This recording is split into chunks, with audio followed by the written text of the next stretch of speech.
Because as we know, homeopathic practice happens at 5 levels. One level is basic symptoms, then you have diagnostic, and then sometimes we have some gifted, like so many we had from India who are prescribing on abstract.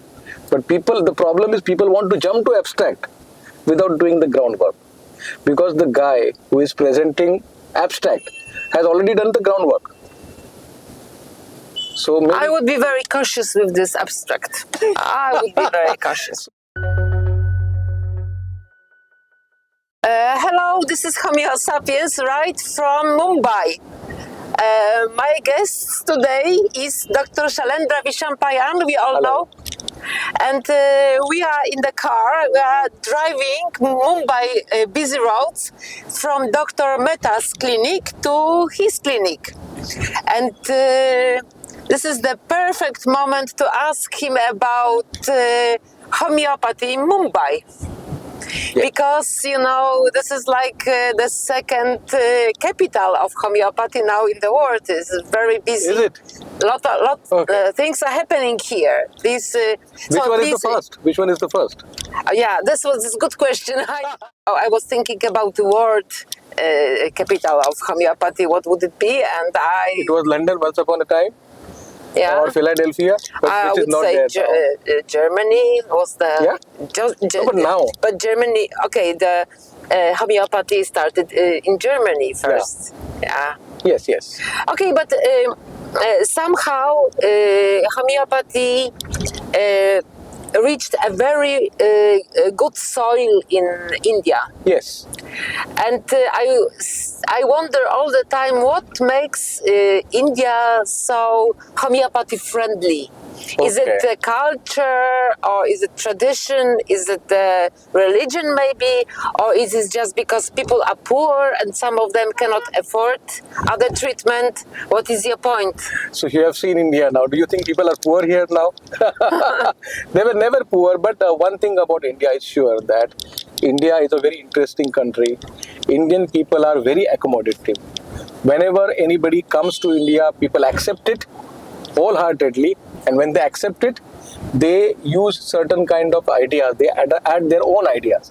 So when homeopathy, any religion that came to India was accepted, and now it is a different kind of religion. If you see Indian Christianity, a completely different thing. So when homeopathy came to India, there was already a concept of Sukshma Ayurveda, like the same medicine, like mercury, in a heavy dose could act differently, but when you reduce the particle size, the same metal will act in a different way. So this idea Indian people already had.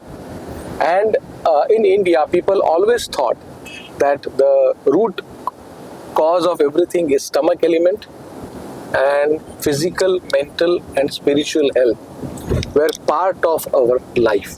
So because most of the times, I know you are an expert on Western medicine, so I shouldn't tell you, but in Western medicine, the idea was killing the part, cutting the hole or drilling the hole in brain. But in India, they talked about spiritual health. The spiritualism or religion, spiritual health, emotional health drifted away from medicine in Western world much longer in the past. But Hahnemann took it. So when homeopathy came to India, they thought, okay, he's talking about physical, mental and spiritual health. There is one book on particle science in Ayurveda. Ayurvedic Matriya Medica talks about the potentization. Oh, Yeah. Really? It talks about potentization. Maybe Hahnemann had his idea. It was a different idea, but it exactly talks about potentization 2000 years back. yeah, but from what I remember, Hahnemann was talking about doses minima. He wanted to establish what is the minimal dose of the substance that is still working. He didn't think about homeopathy at first. Yes. And he was diluting step by step different substances to find doses minima. Yes. And the second concept was that people from all walks of life believe that God or the energy heals. Doctor only assists. or he disrupts the process. So homeopathy said that we have to assist the vital force and treating the body. The vital force should be restored to harmony. So that was the main reason. Another second reason. First reason was people thought it is Indian because they were using the same kind of thing and we already had the theory. Second thing was about vital force, and third most important thing is the economical reason. Because Indian people never thought that they should go to a hospital. 20 years back, if you go to an ICU, people thought you are already dead. So going to a doctor was a big thing. So people thought, and in country like India, where there is a huge amount of population, it's very difficult for mainstream medicine to reach to the periphery. So many organizations, many charitable trusts, mosques and churches, they have charitable homeopathic dispensaries, dispensing medicines into distant, remotest villages. And that's why in Mumbai also, it became popular. And the only answer could be, it became popular because it delivered results. That's why 60% of Indian people are using homeopathy now. And the Indian government also took it very seriously, and they included homeopathy as an Indian medicinal system, and we have a ministry that you know. So where are we going now? We will go to Mira Road where I'm practicing, and it is supposed to be a very lower socio-economical zone.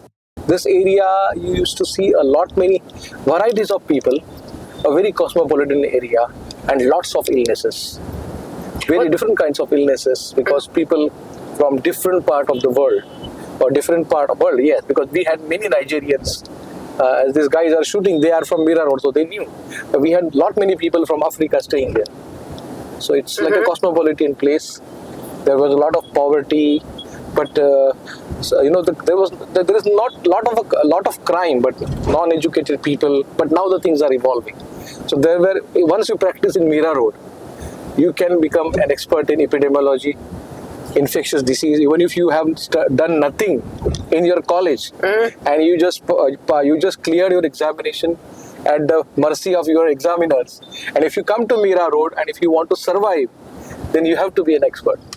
You told us about the geography of Mumbai. Yeah. Now tell us about the geography of homeopathy in Mumbai. Okay. Geography of homeopathy in Mumbai is from South Mumbai, from Ballard Pier and from Cuff Parade till there must be around 3,500 doctors practicing homeopathy. And in the Mumbai area, there are 3 medical colleges.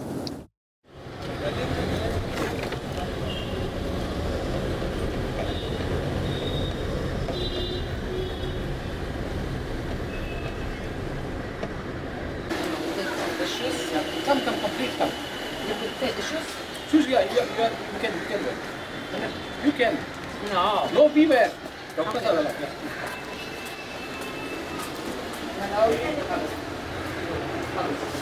This is Dr. Barbara. You tell her about your complaint, what complaint you have.